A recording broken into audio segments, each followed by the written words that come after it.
በሰማንያዎቹ መጨረሻ አካባቢ የገጠመኝን ነገር ላካፍላችሁ ምዕመናን ትምህርት ይሆናቸዋል። የዛን ጊዜ ከአዲስ አበባ ተነስቼ ወደ ገዳም ነው የምሄደው። የሚሄድበት ገዳም ደግሞ ደብረ አሮን ይባላል። ከአዲስ አበባ ተነስተን ደሴ፣ ከደሴ ወልዲያን አቋርጠን ገረገራን አቋርጠን ንፋስ መውጫ ከተማ ነው መኪናው የሚወስደን እና ከአዲስ አበባ ተነስቶ ደሴ ለመድረስ የዛን ጊዜ መኪና በጣም ችግር ስለሆነ መንገዱም የሰለጠነ ስላልነበረ መኪናውም እንደዛው ስለሆነ ከአዲስ አበባ ተነስተን ደሴ የምንደርሰው ከ2 ሰዓት ከምሽቱ 2 ሰዓት ተኩል 3 ሰዓት ነው እና ለሱባኤ አብይ ጾምን እዛ ለመክረም ወደ ደብረ አሮን ተነስቼ ከአዲስ አበባ ወደ ደሴ ሄድኩ። ደሴ 2 ተኩል አካባቢ መኪናው ገባ። ያው ማደሪያውም ችግር ነው በዛ ዘመን። እንደምንም ታድሮ እንደገና ደግሞ ከደሴ ወደ ገረገራ ለመሄድ ሌሊት አውቶቡስ ተራ መሄድ ግድ ስለሆነ በዛ ላይ ደግሞ ግፊያም ስለሆነ ሌባውንም ተጠንቅቆ ያቺ መሳፈሪያዋ እንዳትጠፋ ተጠንቅቆ መኪና ለመያዝ ሌሊት መነሳት ግድ ነው። ከዛ እንደዛ አደረግኩ። ተነሳው፣ ተሰለፍኩ። በግፊያ ውስጥ አንዲት መኪና ናት የምትመደበው ወደ ነፋስ መውጫ። እሷ ካመለጠች መቅረት ነው።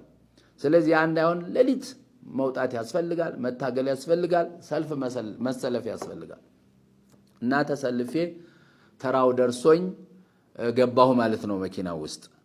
ከዛ በኋላ ባለ 2 ወንበር ነው የደረሰን። ባለ 3 በወዲያ በኩል አለ። ባለ 2ቱ ላይ እኔ ደረሰኝ። አንድ ሰው ደግሞ አጠገቤ ነበረ። ገበሬ ነው፣ የገጠር ሰው ነው። ከሱ ጋር ደርሶን እየተጨዋወጥን ጉዞ ጀመርን። ወዴት? ወደ ነፋስ መውጫ። እኔ አግሪት የምትባል መንደር ትንሽ ወደ 2-3 መንደሮች የነበሩባት ናት። አሁን ከተማ ሆኗል። እዛ ነው የሚሄደው። አግሪት ወርጄ ወደ ሰሜን አቅጣጫ ወደ አቡነ አሮን ገዳም ነው የሚሄደው። አቡነ አሮንን ታውቃላችሁ። ጣራው ክፍት ነው፣ ዝናብ የማያስገባ ታላቅ ገዳም ነው። የአባታችን የአቡነ አሮን የእጅ ስራ የሆነ ዋሻ ቤተክርስቲያን እዛ ነው ሱባኤ ለመያዝ የሚሄደውና ይህንን መንገድ ስንጀምር ይህን ሰው አገኘሁት። ወዴት ነው የምትሄደው? ከየት ነው የመጣኸው አልኩት። እኔ የምሄደው ወደ ሀገሬ ነው የመጣሁት፣ ከአዲስ አበባ ነው እና ሀገሬ እዛው ገረገራ አካባቢ ወደ እማሙዝ አቅጣጫ ሆኖ ወደ በረሃው ነው፣ ወደዛ ነው የሚሄደው አለኝ። እሱም በተራው ደግሞ ይጠይቀኛል። አንተስ ወዴት ነው የምትሄደው? ከየት ነው የመጣኸው አለኝ። እኔ ከአዲስ አበባ ነው የተነሳሁት። የሚሄደው ደግሞ ወደ ደብረ አሮን ለሱባኤ ነው። መጪው ከ3 ቀን ከ4 ቀን በኋላ አብይ ጾም ስለሆነ ጊዜው እዛ እግዚአብሔርን ደጅ ለመጥናት ነው የሚሄደው አልኩት። ታድለሃል አለኝ። እግዚአብሔር ይወድሃል፣ እግዚአብሔር ስለሚወድህ ነው አለኝ።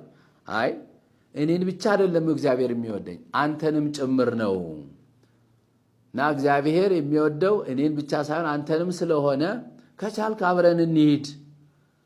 ደብረ አሮን ቅርብ ነው። አላቀውም አለኝ። ቅርብ ነው። አሁን ከምትላት ከገረገራ ከተማ ትንሽ እንደሄድን አግሪትን እናገኛለን። ከዛ በእግር ደግሞ የ1 ሰዓት ተኩል የ2 ሰዓት መንገድ ነው። በዛው በረከት ታገኛለህ፣ እንሂድ ብዬ ነገርኩት ማለት ነው። እሱ ግን አይቻለኝም፣ አልሄድም፣ አንተም ማታቀው ነገር አለ አለኝ። ምንድነው ማላቀው? አንተ እግዚአብሔር ይወድሃል እያለ እየደጋገመ ይነግረኛል። አንተንም እኮ ይወድሃል፣ ያፈቅራል፣ ለእኔም ለአንተም ነው መስቀል ላይ ጌታችን አምላካችን መድኃኒታችን ኢየሱስ ክርስቶስ የሞተው ለእኔም ለአንተም ነው። በገጠር ለሚኖረውም በከተማ ለሚኖረውም ለነጩም ለጥቁሩም ነው እግዚአብሔር የሞተው። ያዳነን በዚህ መልኩ ነው። ለእኔ ብቻ አይደለም፣ እኔን ብቻ አይደለም ይወደኝ፣ አንተንም ያፈቅራል፣ ይወድሃል አልኩት። አንተም ማታውቀው ነገር አለ አለኝ። ምንድነው ማላውቀው ነገር ብዬ ወጥሬ ያዝኩት። ምዕመናን ትምህርት ይሆናቸዋል፣ ተከታተሉኝ። እኔ ወደ ቤተ ክርስቲያን መግባት አልችልም አለኝ። ለምንድነው የማትገባው? ምን ይከለክልሃል? ይኸው እንደማይህ እንደኔው ሰው ነህ፣ እንደገና በመንገድ ነው ጊዜህን ያሳለፍከው፣ እንዴት አትገባም ስለው እኔ የማልገባበት ምክንያት ከሰይጣን ጋራ ከአጋንንት ጋራ ተፈራርም ያለው ለ40 ዘመን አለኝ። በጣም ደነገጥኩ። ለ40 ዘመን ከሰይጣን ጋር የተፈራረመ ሰው ሲያወራኝ ትንሽ ቆየውና እንዴት የት አግኝተው ነው የፈረምከው? በምን ላይ ነው የፈረምከው? ጽሁፉስ እንዴት ነው አልኩት።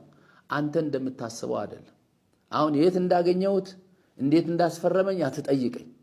በቃ የምፈልገው እኔ ሀብት ስለነበረ ሀብት ሰጣለሁ፣ ግን አንተ እኔ ማዘን ሁሉ ታደርጋለህ ሲለኝ በቃ በሐሳብ ስለተሰማማው እሺ ስላልኩት ያ ነው የኔ ፍርማ አለ። ትዝ አለኝ አዳምና ሔዋን የእግዚአብሔርን ድምፅ ትተው ሰይጣንን በሰሙ ጊዜ አዳም ገብሩ ለዲያብሎስ ሔዋን አመቱ ለዲያብሎስ ብሎ ጽፎ አንዱን በዮርዳኖስ አንዱን በሲኦል የቀበረው ታሪክ ትዝ አለኝና ጌታችን አምላካችን ኢየሱስ ክርስቶስ የአዳምን በደል በዮርዳኖስ ሲጠመቅ ደምስሶታል። እንደገና ደግሞ በአካለ ነፍስ ወደ ሲኦል ወርዶ ያንንም አዳም ገብሩ ለዲያብሎስ የሚለውን ጽሑፍ አጥፍቶት ነፃ አውጥቶናል። ታዲያ አንተም እንደዚሁ ነው ከሰይጣን ጋር የተፈራረምከው አልኩት። አዎ እስክሪብቶ ቀርቦ አይደለም የተፈራረምነው። በቃ ይሄንን እሰጣለሁ፣ ሀብት አጎናጽፋለሁ፣ በምድር ላይ አንተ ተጠሪ ሀብት ያለ ሰው ትሆናለህ፣ ግን ሐሳብህን የኔን ሐሳብ ትፈጽማለህ ሲለኝ አዎ እሺ ብዬ ስለተቀበልኩት ያ በሐሳብ መስማማቴ የኔ ፊርማ ማለት ያ ነው። እንዴት ነው ሲተርክልኝ አልኩት። የት አገኘኸው አትበለኝ፣ ግን እማዝህን ሁሉ ትፈጽማለህ አለኝ። አዎ እሺ ብዬ ተስማማሁ። ከዚህ በኋላ መውጣ ይሄ ነው የኔ ፊርማ። ለ40 ዘመን በዚህ ቃል ከሱ ጋር ተስማማን ማለት ነው። በጣም የሚያሳዝን ነው ሰው እግዚአብሔርን ትቶ ከሰይጣን ጋር ሲስማማ። ምእመናን ሀብት እናገኛለን ብላችሁ ገንዘብ እናገኛለን ብላችሁ ባለመኪና ባለፎቅ እንሆናለን ብላችሁ እግዚአብሔር መጣላት ምን ያህል እንደሚከብድ ወደፊት የዚህን ሰውዬ ታሪክ ስትሰሙ ታውቁታላችሁ። ይሄ ሰውዬ ሀብት ለማግኘት ባለ ገንዘብ ለመባል በሀገሩ ላይ ወፍጮ ለመትከል ነው እግዚአብሔርን የተወ። ስለዚህ ምን አለው ሰይጣን? መጀመሪያ ወደ ቤተ ክርስቲያን ትገባለህ።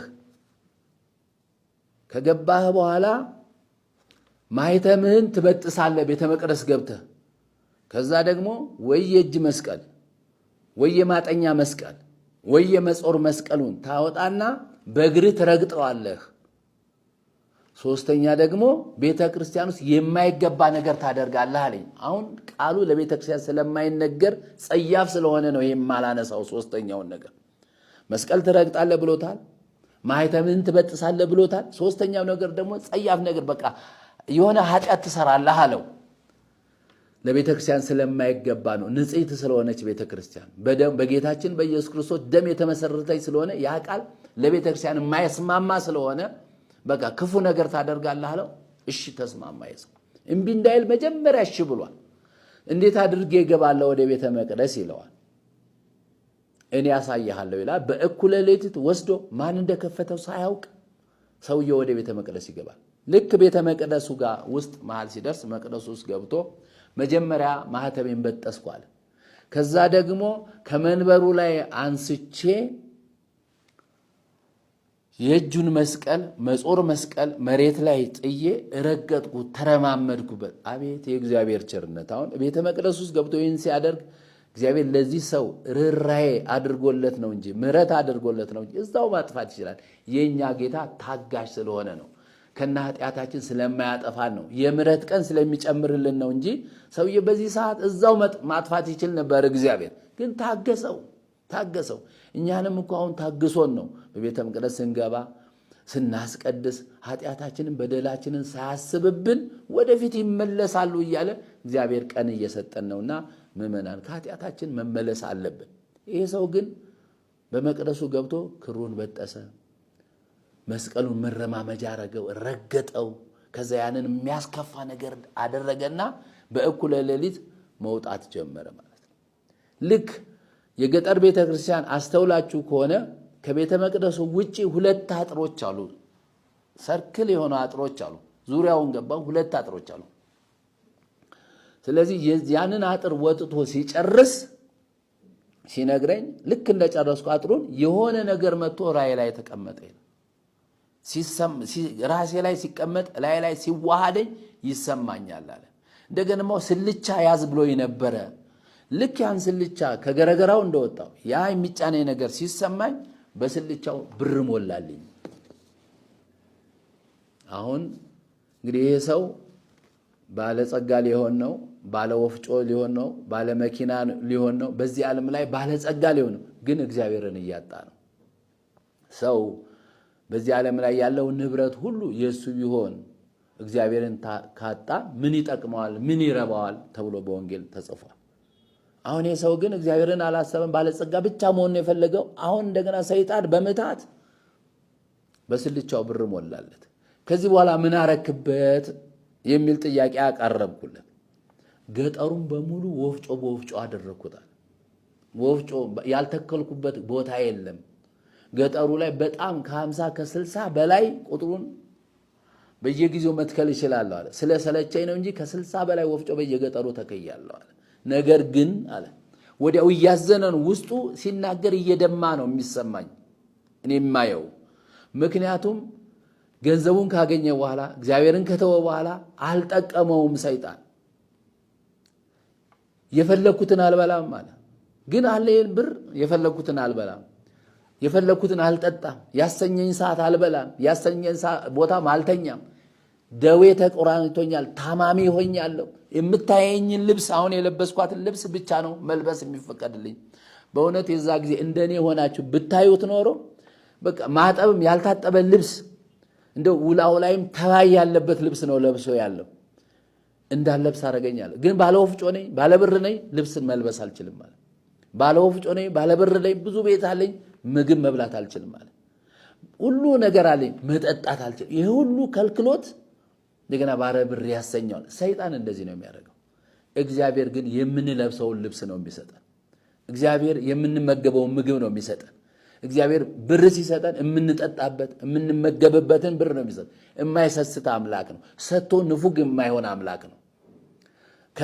ምግብ ከሰጠ በኋላ ብር ከሰጠ በኋላ እንዳትጠፋ አይልም እግዚአብሔር። በአግባቡ እንድንጠቀምበት ነው የሚፈቅድልን።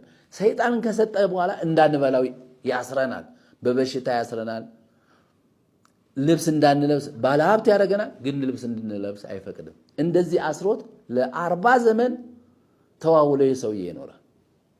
ታዲያ ምን አለ እግዚአብሔር እኮ ይቅር ባይ ና እንሂድና እዛ ላሉት አባቶች ነግራቸው ንስሐ ብትገባ እግዚአብሔር እኮ ይቅር ይልሃል ብዬ ለመንኩት።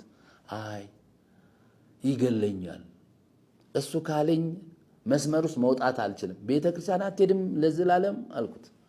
ጎረቤቶች ሊያስቀድሱ ሲሄዱ ምንድነው የሚሰማህ አልኩት። እሄዳለሁ፣ ግን ከገረገራ ውጪ ቤተክርስቲያን ይስማል እንዲሉኝ ብቻ ነው እንጂ ወደ ገረገራው አልጠቅ። ከርቀት ሆኜ ነጠላዬን ለብሼ ሄጄ እቆማለሁ።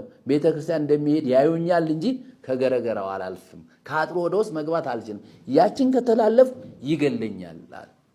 ይህንን ታሪክ ያነሳውላችሁ ዛሬም በዓለማችን እንዲሁ ስለሚደረግ በሚዲያ እናያለን ሁላችን። አሁን ከመናፍስቱ ዓለም ጋር ተስማምተን ሀብት እንደምናገኝ ከመናፍስቱ ዓለም ፈርመን መተን ወይም ተስማምተን መተን ይኸው ባለ ሀብት ነን የሚሉ አሁንም በሚዲያ እንሰማለን። እና ህዝቡ ተቸግሮ ነው አሁንም መስቀል ቤተክርስቲያን ውስጥ አንረግጥም የሚለው ይሄን ታሪክ ስለሚያውቅ ስለሆነ አሁን ይውላችሁ አሁን የነገርኳችሁ አሁን ያነሳውላችሁ ሰውዬ ባለ ሀብት የሆነው ባለ ወፍጮ የሆነው ባለ ገንዘብ የሆነው መስቀል ረግጦ ወጥቶ ነው። ማይተሙን በጥሶ ወጥቶ ነው። ቤተክርስቲያን ውስጥ ቆሻሻ ነገር አድርጎ ወጥቶ ነው። አሁንም ቤተክርስቲያን ውስጥ መስቀል የምንረግጥ ከሆነ እንደነዚህ ሰዎች እንሆናለን። የእግዚአብሔር ልጅነት ይርቀናል። ከሰይጣን ጋር እንተባበራለን። የመናፍስቱ ዓለም ተገዢዎች እንሆናለን ብሎ ህዝቡ ፈርቶ ነው። እውነት ነው፣ ያስፈራል። ከእግዚአብሔር ጉያ መውጣት አንፈልግም። መስቀል መርገጥ አንፈልግም። ከእግዚአብሔር ልጅነት መለየት አንፈልግም። ስለዚህ አባቶቻችን አሁን በቤተ ክርስቲያኗ በቅድስት ሥላሴ ያለውን ነገር እናንተ ወጣችሁ ካላስረዳችሁት ምዕመኑ ረፍት አያገኝም።